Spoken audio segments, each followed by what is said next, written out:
FISA memo leak. McCabe admits FBI used bogus Steele Dossier paid for by Hillary to obtain FISA warrant to spy on Trump. Guys, it is going to be a very, very big news day. The Steele Dossier formed an essential part of the initial and all three renewed FISA applications against Carter Page. Andrew McCabe confirmed that no FISA warrant would have been sought from the FISA Court without the Steele Dossier information. Guys, obviously that Steele Dossier, that's the thing we've gone through. We've pretty much discredited 95% of it. That was the thing that was obviously the Christopher Steele, the UK spy, who then allegedly got that from Russia. But yeah, keep going. The political origins of the Steele Dossier were known to senior DOJ and FBI officials, but excluded it from the FISA application. Story is developing.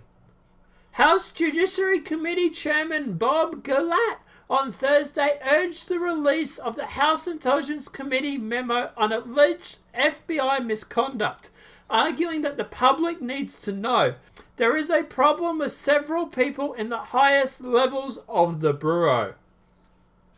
Gillette, R/VA, said he's reviewed thousands of pages of documents related to the matter, and releasing the memo will give the public an understanding of the problem and the spur further investigation. I think it's very important that the American people understand the nature of this, he said. Gillette told Fox News Thursday morning the memo would embarrass, quote, several people near the top of the FBI, which is probably why we're seeing so much backlash against releasing this memo. We can only deliver... Oh, yeah, that's fine.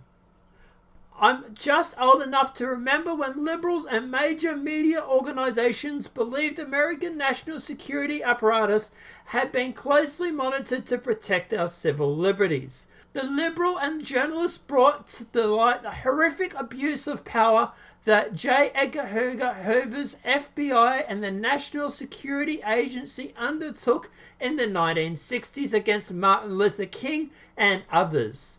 A couple of years ago, they were shocked at the revelations that shoddy forensic analysis of the FBI crime lab had contributed to more than 1/4 of the 329 DNA exoneration cases since 1989. In the 1970s, liberal crusaders such as late Senator Frank Church exposed controversial CIA covert actions against foreign leaders and the US citizens. More recently, while many liberals deplore Edward Snowden's leaks revealing how extensive the US government's snooping has become, they yet agree that the information he revealed showed they need for reforms. But all that was forgotten this week as Washington liberals rushed to the microphone to demand that the Nunes memo from Republican Devin Nunes be kept from the American people. Their systematic friends in the media were quick to give their complaints backed by large, unskeptical coverage. Senate Minority Leader Chuck Schumer sent a letter to House Speaker Paul Ryan on Thursday claiming dangerous partisanship along many House Republicans seem to have taken precedent over the oath as well to protect our nation. Actually, I disagree with that. Releasing the memo is a way of protecting our nation. I don't think that by not releasing this that you're protecting anybody. All you are protecting is the FBI and the corrupt powers that be.